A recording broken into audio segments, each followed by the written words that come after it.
બરાબર હાલતો નથી ને આ ક્યાં હાલે જઈ તને ખોલાવે આવે દે અમે માંગી તાંગી તું કરાવે દે પગમાં નો વાગી જો હા આના બાકી આ ભાઈના મમરા ભરી જ દેવાના છે ઈટુ ભરાય એટલે જો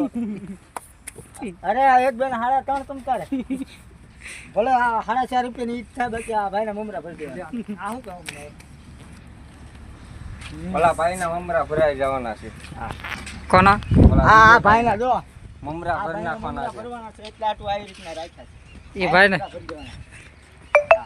એ ભાઈ હામું તો જો એ ભાઈ પેલા ઈટ જો ઈટ ઊભી કરશે પછી ઘા કરશે ક્યાં સિવાય નહીં કરે તમને બતાવું જુઓ